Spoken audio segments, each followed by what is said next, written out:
Hi. With the election coming up this week, I thought it'd be worth giving you a little preview of what's coming up. In a few days, voters will be casting the first ballot, so to speak, in the presidential election for 2016. And the way this is working is right now we're at the stage known as the primaries, and that's where each party is going to select its own nominee.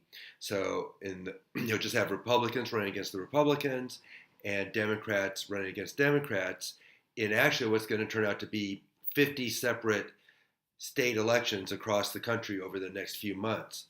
And starting Monday, Iowa is going to be the first state to cast ballots.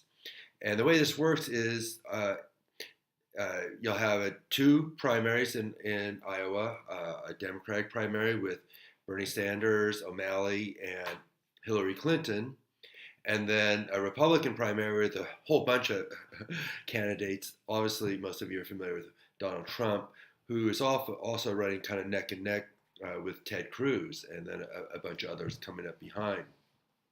Now, when it comes to these primaries, in Iowa, they actually don't have what's a normal primary. They have what's called a caucus. And what that means is rather than voters just going to a polling booth and selecting a candidate and going home, they actually have to go to a meeting. And at that meeting, representatives from all the candidates are going to solicit them to go stand in one corner of the room. At least this is how it works for the Democrats. And if one candidate, whoever comes in last, those supporters of him either have to go join another candidate or go home. So there's sort of this process of elimination and sort of bargaining that's going on. I've actually provided a short videotape that's a fictional account from the TV show The Good Wife. It was just on last couple of nights ago, but it looks like a pretty good representation of how this works.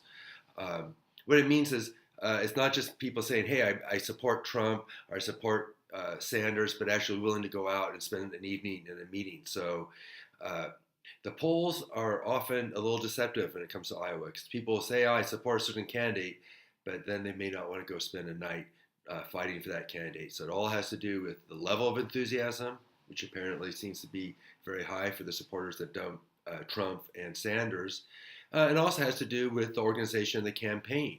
And Clinton and Cruz seem to be very well organized. And what that means is they have people making phone calls, offering rides to the caucus, offering childcare, reminding people to go out, getting commitments to go out. And so we'll see what pays off. Now, whoever wins Iowa certainly gets a media boost, a lot of bragging rights. What happens in these primaries? Every state, depending on how many votes you win, you acquire delegates, which then will contribute to your actually winning the nomination, which won't take place officially until the summer. So a strong second place, sometimes it's just as good as a win, especially if you're a candidate who's seen as an underdog and you do well. It may give you a boost going on and you might be very satisfied. This will be certainly the case with a number of the Republican candidates following Trump and Cruz as they're sort of bargaining for that third place position. That could be Rubio, Christie, Kasich, are all trying to look to be who is the establishment candidate. You have Trump, who's sort of going into popular sentiment, and a lot of people are just really upset with kind of a protest vote, or you might say. We could get more into that later. You have the Cruz is sort of the anti-government evangelical vote, and then you have a whole bunch of more business kind of Republicans who are all vying for that spot. These are sort of the more in-government Republicans rather than the outsider Republicans such as Cruz and Trump try to depict themselves. And so it's sort of a battle among a couple governors. Who are these? These would be Chris Christie from New Jersey, our former governor of Florida, Jeb Bush, brother of the former presidents.